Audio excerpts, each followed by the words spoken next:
Welcome to the Writer's Life, the place where you get the sight, sound, smells, taste of my particular writer's life, and where you get the truth about the writer's life. Um, and you get the truth about a lot of other things too. Smash that like button, hit the bell for notifications, and subscribe. Um, so today's gonna be a little bit different in that, I'm always going on talking about different publishing possibilities in 2021. It's almost 2022. Like times are changing, something fierce. And I was just having a conversation with a friend of mine who um, is planning on leaving his job um, and going out on his own, which I think is a great move for anybody these days because with hyperinflation, your dollar's going nowhere but down. And anybody who's just depending on a salary is fighting a losing battle. So, anyway, we all know how um, I'm a big believer in passive income streams and online opportunities and now opportunities in the cryptosphere and the metasphere and things like this. And so he was just asking me, he's like, how stupid is the publishing industry? Is it as stupid as my industry? And I was like, absolutely it is. You know, um, to the point of illogical. Like you can sell hundreds of thousands of books for one publisher, and then we're not going to give you another contract because, you know, you haven't, but you didn't sell as much of your last book as you did some of the others or whatever, or your book's not woke enough, or it's this or it's that, which is why I created Bear Media so that I could publish um, as many books as I want, when I want, how I want. We have artists, we have editors, and we're just going gangbusters. 2022 is just going to be a terrific year. Um, I'm still using some traditional publishers, but not nearly. I don't rely on them nearly as much as I used to, and why would I at this point? So this year I'll put out a book a month, not including short stories and little novellas and things like that. So, but there's this other thing that's on the horizon, and that is non-fungible tokens. Have you heard about those NFTs? Basically, think of it as digital art, original art, and it's a lot of people are paying big bucks for this stuff. It's the tokenization of art, more or less, and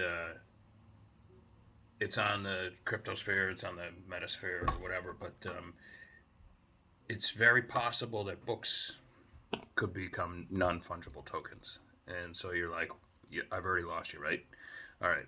So what that would mean is, say someone bought a copy of this new Marconi novel that I call The Damned.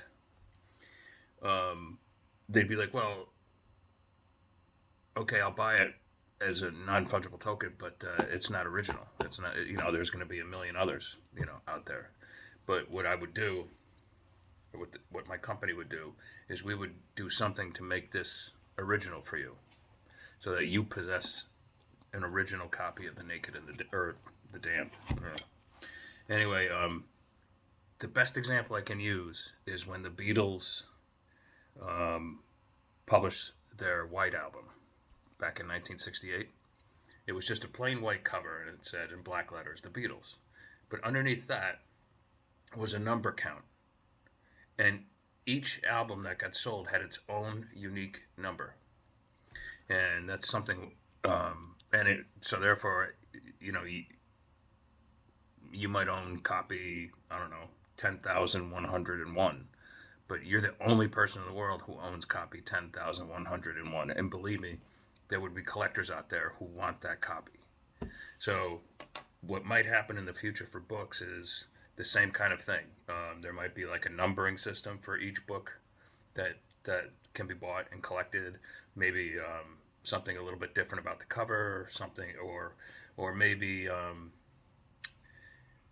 you buy this book as an NFT, and maybe like 3 or 4 short stories are airdropped to you um, over the course of a year or something like that. So anyway, I know it sounds confusing because it's not a bookstore. It's something you buy and sell with crypto. It's something you trade, like, kind of like baseball cards almost. And it's something, especially us. I was born in '64, so like I'm the last year of the boomers. It's stuff like this is tough for us to wrap our brains around. But it's coming. It's definitely coming. Just like independent publishing came and has taken over almost, just like independent media is crushing the CNNs of the world and all those liars over there, and how crypto is really overtaking and will overtake centralized financing, um, which is being crushed by hyperinflation and money printing. Um, and then you're going to see books, just like artwork, sold as NFTs. Mark my word. You heard it here first, folks. All right, that's it for today. I know I've confused you enough already, but if you really are that confused, just Google NFTs, non-fungible tokens. By the way, fungible just means it's a fancy way of saying unique. All right, I'll talk to you guys tomorrow. Ciao, ciao.